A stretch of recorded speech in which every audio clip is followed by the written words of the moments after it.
안녕하세요, 여러분. 이제 시험이 한 달 정도 남은 시점입니다. 올해는 글렀나? 내년을 기약할까? 이런 생각이 드시는 분들이 정말 많으실 거예요.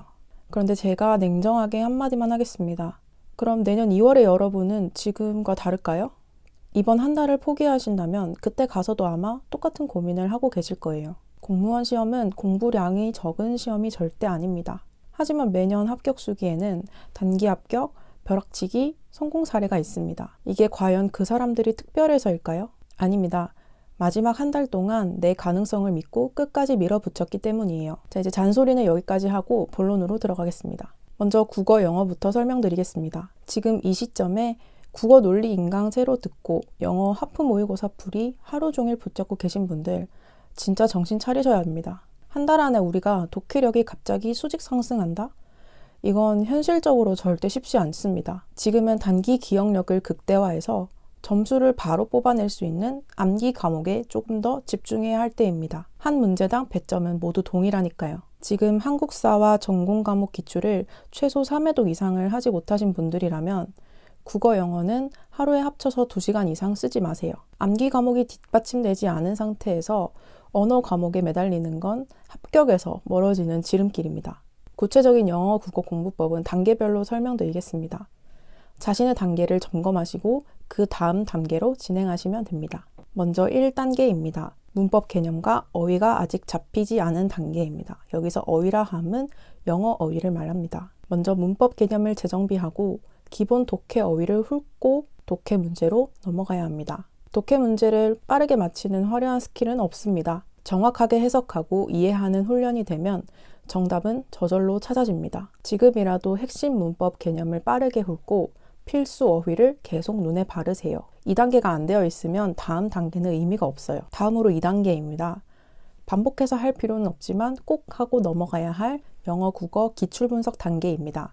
여기서 가장 중요한 포인트는 기출을 푸는 게 아니라 분석해야 합니다. 영어, 국어 기출은 2021년도 이후 문제부터 분석하는 것을 추천드리고요. 그 이후로는 2021년을 기점으로 공무원 국어와 영어의 출제 경향이 크게 달라졌습니다. 그 이전 기출은 단순 암기 위주의 문제도 많아서 지금의 트렌드와는 맞지가 않아요. 독해 문제는 이전 기출을 봐도 괜찮습니다.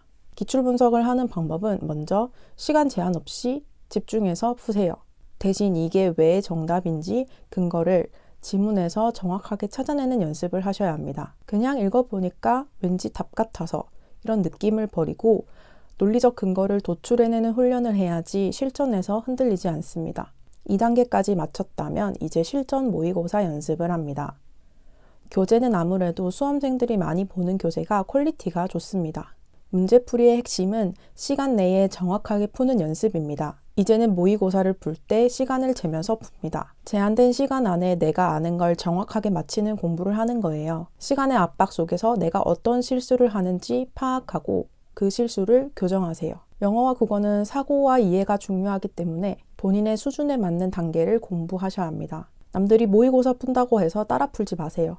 본인이 아직 1단계도 정복 못했는데 모의고사를 풀게 되면 자존감만 깎이고 점수는 오르지 않습니다. 그리고 다시 한번 강조하지만 암기 과목 기출이 3회독 미만이라면 국어, 영어는 합쳐서 하루에 2시간을 넘지 말아야 합니다. 점수가 빠르게 오르는 한국사와 전공 과목에 조금 더 쏟아부으세요.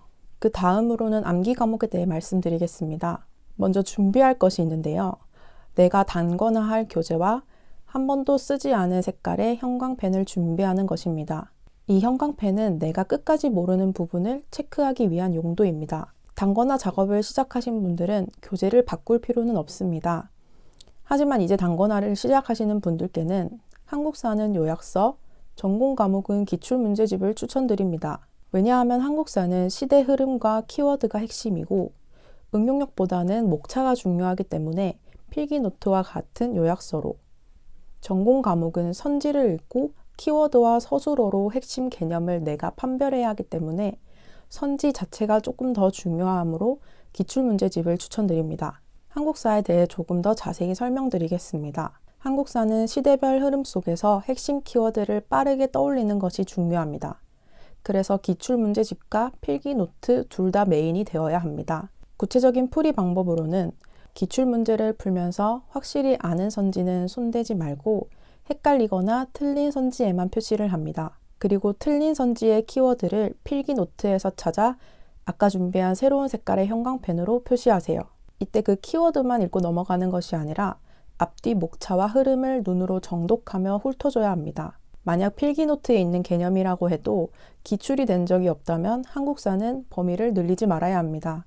한국사는 내년에 사라지는 과목이기 때문에 절대 기출 이상은 보지 않는 것을 추천드립니다. 하지만 아무리 한국사의 예상 출제 난이도가 낮다고 해도 최소 3회독 이상은 하셔야 합니다.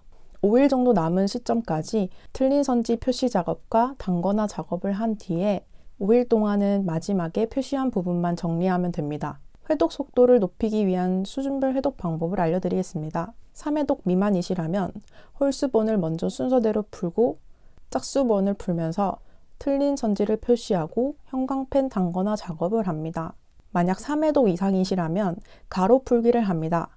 여기서 기출 가로 풀기란 각 단원의 1번, 11번, 21번을 처음부터 끝까지 쭉 풀고 다시 첫 단원으로 돌아와서 2번, 12번, 22번 이런 식으로 한 단원에 너무 오래 머무르지 않게 전 범위를 빠르게 훑는 회독 방식입니다. 다음으로 전공 과목 말씀드리겠습니다. 전공 과목도 본인의 현재 위치에 따라 전략이 달라야 합니다.